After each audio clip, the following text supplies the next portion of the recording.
Olá, eu sou Cristiane Balestra, psicóloga, life coach, especialista em comportamentos de alta performance e reikiana. Hoje eu preparei uma entrevista para nós falarmos sobre educação, educadores e pandemia. E a minha convidada é a Patrícia Balestra. Ela vai compartilhar com a gente como que ela iniciou na pedagogia, qual foi o despertar dela e a experiência que ela tem vivido desde o início até esse momento. Pati! Olá! Seja bem-vinda! Obrigada. Fala um pouquinho pra gente, então, como foi o seu despertar, a sua experiência até hoje, que eu acho super válido. Sim, uma longa experiência, né?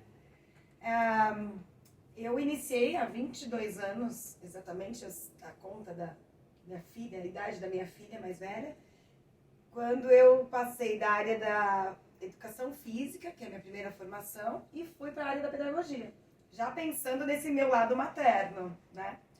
Eu quero estar mais próximo, então vamos sair da academia, e voltei todo o meu olhar para a escola, a área escolar. Tá. E a partir daí, eu já iniciei um processo em uma escola bilíngue, né? Eu tinha uma experiência já fora do país, no inglês. E quando isso começou, na educação infantil ainda, né? Naquele momento de juntar educação física, pedagogia e inglês. E foi muito natural, foi muito gostoso, mas era ali o touch a touch. E ainda mais com o movimento, brincadeiras, né? Sempre trazendo alguma coisa para a sala e sempre em sala de aula. Então isso foi evoluindo, eu fui crescendo na educação, fui trocando de escolas, né? E aí, durante esses 21, né? Agora contando com a pandemia, tiro um ano disso, mas 21 anos a minha vivência foi em sala de aula. Sem computador, no máximo uma caixinha de celular acoplada ali para um sonzinho, para uma música, para um áudio, para que as crianças compartilhassem esse momento comigo em sala de aula, vivenciando uma roda, um game, né? Alguma coisa ali sem o computador, né? Essa vivência mesmo sem pais, sem famílias, né? O maior contato com as famílias ao longo de todos esses anos era em reuniões de pais e eventos do colégio. Às vezes na porta, né, dá um tchau, mas você não tem uma proximidade assim muito grande com as famílias. Você tem com as crianças. E o que eles trazem das experiências deles, das rotinas deles com as famílias, a gente fica conhecendo um pouquinho de cada um. Sim. Aí, tudo mudou. Chega a pandemia, momento de todo mundo inovar, buscar recursos, estratégias, Sim. conhecimento, preparo, né? E aí, como foi? Horrível. Eu tive Difícil. um momento de choque, né? Quando a escola comunicou que nós íamos parar, até mesmo as escolas precisavam desse momento para saber o que nós vamos fazer, né? Ninguém sabia o que iria vir na frente. Uma semana, 2 semanas, vai melhorar, vai passar, né? Então, quando a escola parou, nós fomos para casa, nossas aulas continuaram via atividades. A gente mandava uma atividade ou outra para as crianças fazendo em casa, para esperar uma decisão maior, né? E aí, quando veio a decisão, nós tivemos uma pausa, entramos em férias adiantada, para a escola se organizar. Ela trouxe uma plataforma muito boa, excelente para nós, mas que também nós não conhecíamos, né? Ficamos na expectativa dessa plataforma. Porque assim, nós temos os educadores que atuam, os jovens educadores, mais tecnologicamente falando, têm uma experiência já, nasceram nesse mundo tecnológico, né? Começaram antes, né? Sim, Mais cedo. tá mais para eles é uma rotina mais próxima da vida deles, né? No dia a dia. Nós, os educandos mais velhos, né, com uma experiência maior em sala de aula, que nunca imaginou passar por isso, porque eu não dou aula particular. Assim, nunca tinha pensado nisso, né? Agora mudou o meu pensamento. Mas eu nunca tinha parado para pensar em dar uma aula particular online. Era uma aula particular ali na cadeira. em casa, na casa do aluno, mesmo assim ainda era né, face to face. Você está vendo a criança tendo um contato com a família ali, com a criança em casa. Então aí veio essa plataforma, nós tivemos que correr atrás, né, de como lidar com isso. Eu logo entrei em cursos, né? O que te despertou buscar esses cursos? O que você sentiu? Ah, sim. Porque assim, tudo que estava no livro, eu tinha que passar para as crianças. De que forma é a melhor forma de passar um conteúdo de um livro para a tela, sem ter ele na tela, né? Como que eu faço isso? Eu não tinha o material pronto. A empresa desse nosso material correu atrás também, se preparou tecnologicamente e foi, só que não foi imediato. Então, nesse primeiro momento, eu tive que me organizar com combinados. Teve uma reeducação, né? Nós passamos por um processo de fazer todos os combinados novamente de uma outra forma. Então, na tela, não dá mais para ser como é um combinado de sala de aula. Eu vejo todos na sala de aula, eu ouço até 2, 3, nitidamente, falando até juntos na sala de aula. Num computador, você não ouve, não entende. Então, foi muito, assim, difícil esse primeiro momento, tanto para mim quanto para as crianças. E os pais apavorados também em querer que a criança participasse, ficava ali ao lado, tentando ouvir. Ouve, pergunta para a página. É muito interessante isso. Os pais se preocupavam muito assim, pergunta a página. Então, abria a tela, a criança não me dava nem bom dia, às vezes, sabe? Teacher, que página? E é engraçado isso, porque... Calma, eu falava, né? Então, o que eu criei? Eu corri atrás de aprender a fazer slides, a montar um slide com uma carinha mais apropriada para a idade deles, né? GIFs, né? A gente colocou... Eu fui fazer curso para aprender por GIFs, que eu nem imaginava como fazia, para fazer um slide um pouquinho mais alegre, movimentado, né? Certo. Organizado, né? E isso me fez... passar sábados e sábados estudando, né? Se preparando para estar um pouco mais segura. Sim. Nesse momento de tudo novo e novo para todo mundo, né? Todos inovamos juntos, as famílias com seus materiais em casa, porque cada um tem seu celular, um tablet, um computador, um note. A internet, cada um tem um tempo de internet diferente do outro. Então, no começo, às vezes... Isso foi fluindo dessa forma, né? Eu também me adaptei, com os combinados principalmente. Depois que todo mundo entendeu os combinados, entenderam, né, como funcionava o levanta a mãozinha para falar, um de cada vez, eu tenho que repetir às vezes várias vezes o mesmo exercício. É um processo, né? Para todo mundo se entender. Tem que ter um pouquinho de paciência. Tem aluno que acaba rápido e tem que esperar o amigo... Porque o amigo tem o tempo dele. E eu tenho que repetir, é minha obrigação. E é um novo comportamento, é um novo padrão. E aí a repetição faz com que as crianças entendam, né? E entrem nesse novo ritmo, né? Sim. E tudo isso lembrando que eu tenho que falar num outro idioma. Então, que complicou muito mais. Porque, para concluir essa fase do início, foi interessante porque... Os pais, alguns, deixaram as crianças com avós, com tios, né? Com, às vezes, babá. E às vezes, os próprios pais que estavam em casa... teacher, não tenho um contato muito com o inglês. Preocupados em eles entenderem o que a criança tinha que entender. E não precisa, né? Porque a criança está ali no dia a dia. Ela vai entendendo, ela vai se soltando e flui.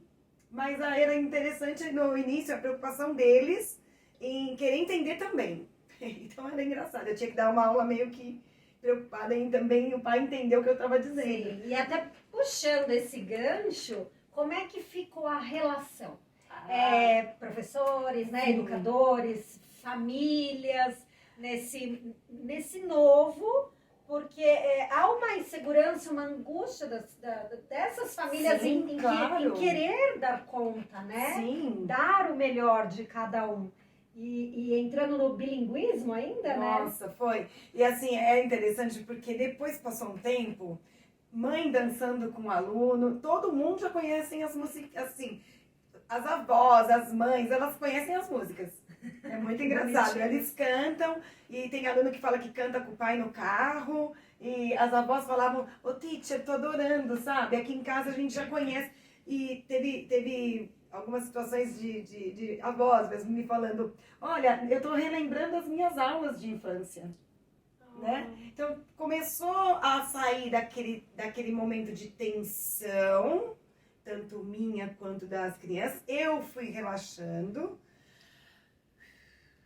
Era um momento assim de falar, por Patrícia, se controla, tenta entender tudo isso também. E eles entenderem a minha posição também, né? E até que todo mundo entrou no eixo e foi fluindo, muito gostoso. Foi passando o tempo, a gente viu que realmente não ia voltar para a escola. Então foi o resto do ano online. Então neste momento, eu entendi mesmo que tinha que ser uma coisa mais leve, tanto para mim quanto para eles. A empatia, né? De pôr no lugar do outro. E entender que, assim, alguns pais voltaram a trabalhar depois de um tempo.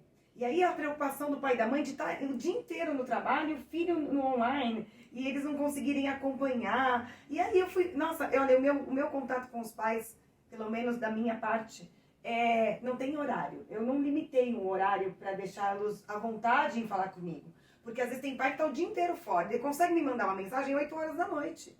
E tudo bem, né? E eu respondo sempre. Eu não abro mão de responder da melhor forma possível e me pôr no lugar deles e entendê-los. Há algumas provas online também que a criança sozinha não consegue acessar, não consegue responder, ler. E com a mãe, aquele lado afetivo, né? Com a mãe ou com a figura, né? Do parente mais próximo que está com ela, traz esse lado afetivo. E a criança consegue se sentir melhor, mais segura e efetuar a tarefa dela em casa. Então, pode ser à noite, não tem problema. Porque mudou a rotina, inclusive de horários, né? Hoje a gente não pode dizer que o nosso contato é só em horário comercial, né? É verdade. Porque o nosso, inclusive, né? Acho que o horário de trabalho até aumentou, né? Sim, a carga horária. As atividades, né? Tá exigindo mais, Sim. né? Por conta desse ensino remoto, não tá, Paty? A princípio me exigiu muito mais. Eu não sabia nada, né? Então eu tinha que ficar 1 hora planejando como eu ia passar aquela página para aquelas crianças online se não era um material digital. Então o que eu fazia? Eu escaneava o livro com a página do aluno, o meu com a página do conteúdo e da resposta. Primeiro dava aula, eu entrava com eles com a minha tela do meu slide. Quando acabava tudo, eu colocava a página, às vezes naquele dia mesmo ou não, com a resposta no final. Teve dias de eu criar o mesmo exercício. Eu fiquei horas.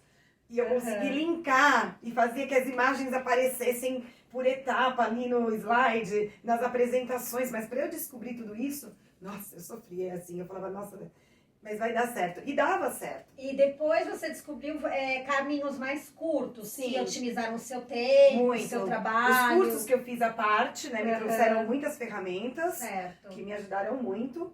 Eu continuo ainda fazendo esses cursos à parte, na questão tecnológica, então me facilitou muito. O que eu fazia em 1 hora, hoje eu faço em 15 minutos, no máximo. Às vezes eu faço até em menos.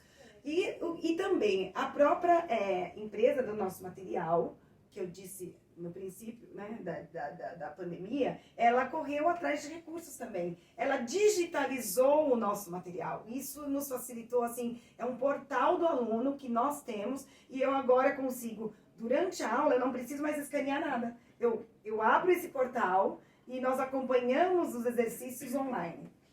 Então, se a gente parar para pensar, do início até esse momento, foi um momento também de aprendizado, Sim, né? Muitos aprendizados, evolução, Sim. né? Eu acho que paciência, tolerância, a empatia, conseguir olhar um pouco, né? Se colocar no lugar do outro, como também o outro, reconhecer todo o trabalho que tem sido realizado pelos educadores, né? Sim, porque às vezes falta um pouco disso, né? O pai está atento com a criança, ele está preocupado no foco, na aula, no conteúdo, e esquece que do outro lado tem alguém ali, né? Eu não sou uma máquina. Teve uma aula que eu disse, Pessoal, sabe aquele código que vem, que depois você digita e acha colinas, bicicletas, motocicletas, e depois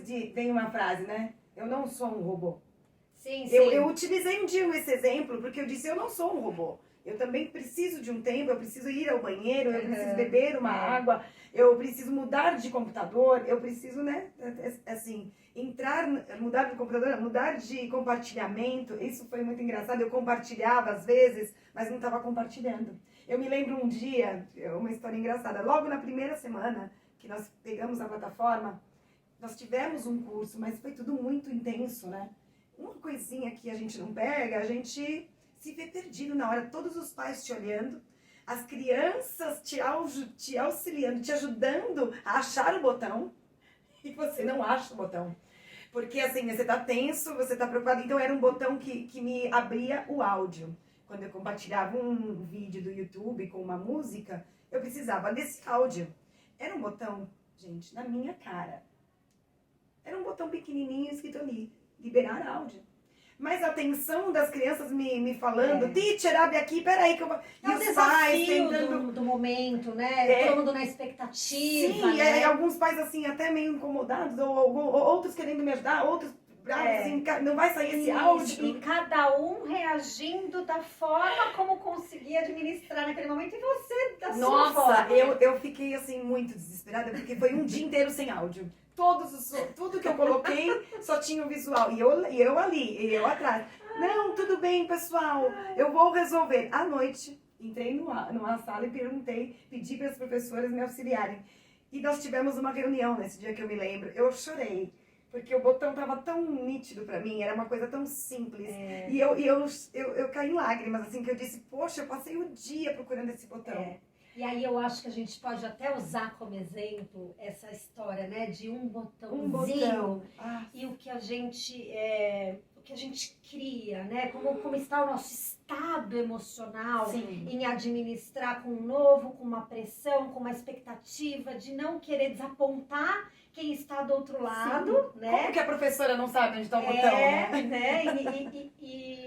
E na verdade, né, a gente pode ter um olhar diferenciado. Essa experiência como um todo faz com que a gente aprenda, né, ou busque olhar tudo que tem ao nosso redor, esse nosso momento, com mais leveza, né? Porque um botãozinho virou um botãozão. E eu acho que na vida como um todo é isso. Eu queria que você falasse pra gente, Paty, assim, pra gente encerrar, o que você, a sua opinião sobre essa relação com família, quantos % você acha que foi positivo, que foi um crescente, né? Então, desde o início, toda essa adaptação, essa experiência, esse convívio, né? Esse convívio diário. Convívio familiar. Né? Íntimo, eu diria, né?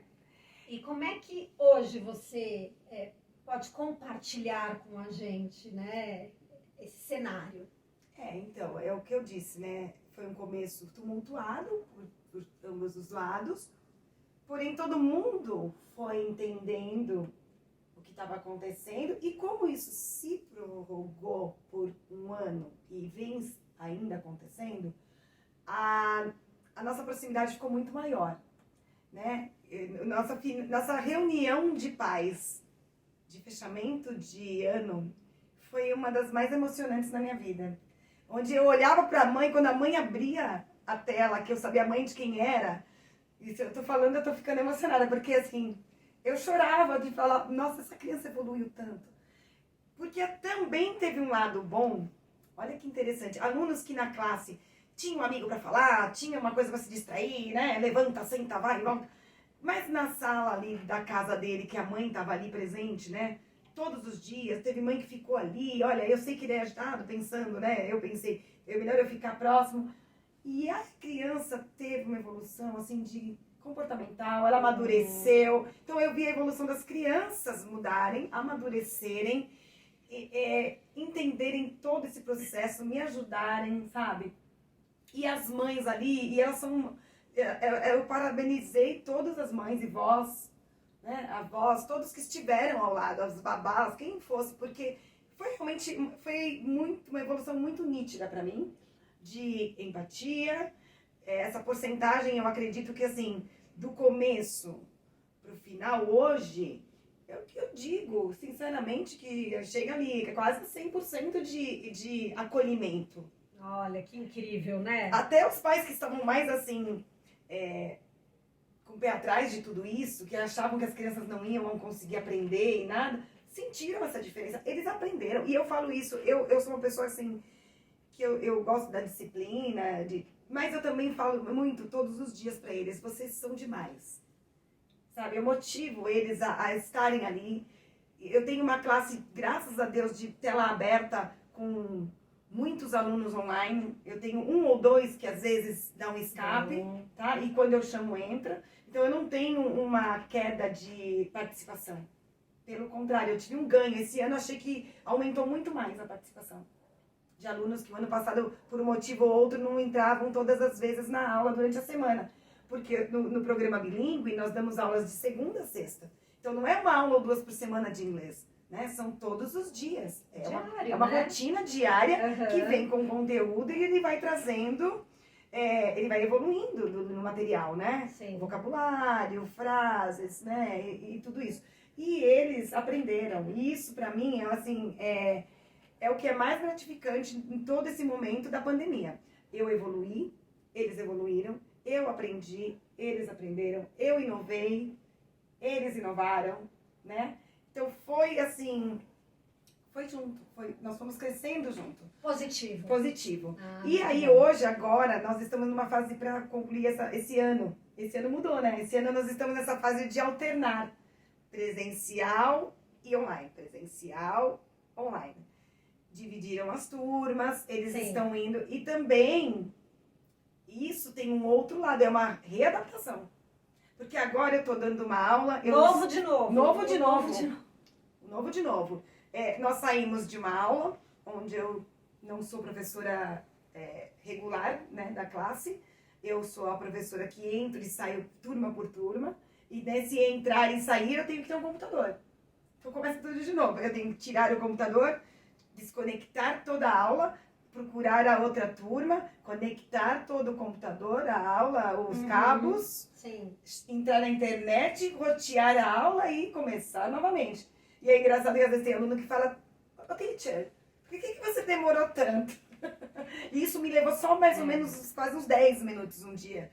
E eu disse, não me faz mais essa pergunta, porque assim, não é porque eu não quero estar aqui, né? Eu não estava ali porque eu estava num processo para reiniciar tudo para começar uma aula. Então agora nós estamos em outro momento. Eles na expectativa e você no preparo. E acontecem as nossas falhas, né? Humanas, falhas humanas, né? Eu acho que todo mundo está realmente se adequando e acredito que seja, de fato, um dia por vez. Sim. Né? Cada dia é um novo dia de conquistas, de aprendizado. Eu acho muito importante a Paty estar compartilhando tudo isso, porque eu tenho certeza que muitas famílias, muitos educadores, muitos alunos vão se identificar com a fala e experiência que você compartilhou aqui hoje com a gente, né? Eu queria te agradecer. Obrigada. Muito. E eu queria falar só mais, assim, realmente em relação a famílias. Nós estamos num momento um pouquinho mais delicado neste começo desse ano, onde temos agora aqui um número maior de perdas. Sim. Tá? Nós estamos passando, neste momento, por um número maior de perdas nas famílias do colégio. Em todos os colégios, né? Acredito que é geral para todos os professores. E que somos nós surpreendidos por perdas de pessoas que estavam acompanhando a gente. Então, sabe, isso também para mim é um momento muito delicado quando eu estou em aula e eu fico sabendo por uma criança durante a aula que a avó faleceu, que um tio faleceu.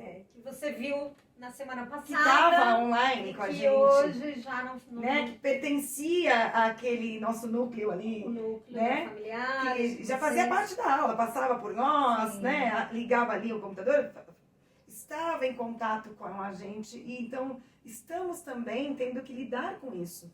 E essa é uma delicadeza que a gente tem que ter. Às vezes eu não me contenho muito, eu sou toda emoção. E às vezes um aluno me traz isso durante a aula e eu sinto muito, é doloroso para mim. E eu tenho que cortar esse assunto, porque eu tenho que continuar a aula com os outros que estão ali.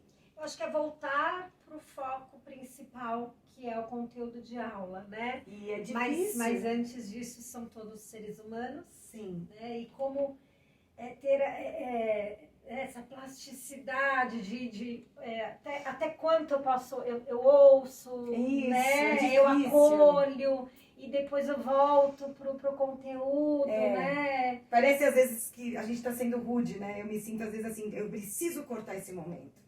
Porque é um momento doloroso para aquela família, para aquela criança, que ela tá de alguma forma me expondo ali, mas é um momento que os outros às vezes não entendem. É um momento que eu não posso abrir muito, mas eu tô sentindo. Às vezes eu fico sem conseguir saber o que falar. E é o que acontece. Então, eu senti que esses últimos meses aqui, realmente isso foi mais forte durante as aulas, nossos relacionamentos familiares. Mais frequente, está né? sendo mais frequente. A velocidade das perdas. Sim. Mas assim, maior. Tá fluindo, mas isso é uma das questões que nós ainda estamos aprendendo a lidar agora também, que é lidar com a perda durante a aula ali. Tá falando sobre isso e ter que cortar, né? Mas vai dar tudo certo, a gente sabe que se Deus quiser a gente volta presenciar esse ano ainda, né? Estamos aí nessa torcida. Sim, eu já estou vacinada, faço parte desse quadro, estou feliz demais. Muito bom. Né? Eu queria deixar os meus sentimentos para todas as famílias, Sim, né? Porque com certeza. toda perda, só quem está sentindo realmente que sabe o tamanho, a dor, né? Claro. A dor da ausência. Mas a gente também não tinha como não falar sobre, porque é um dos pontos mais recorrentes mesmo, né? Sim. Paty, muito obrigada em compartilhar, viu? Ai, foi bom, né? Muita luz, Obrigada. muito sucesso para você, muita Obrigada. saúde para nós, né? Ótimo. Muita paz no nosso coração. E você que ainda não se inscreveu no meu canal, se inscreva, Cristiane Balestra. O meu Insta é @CristianeBalestra e o meu site www.cristianebalestra.com.br. Gratidão!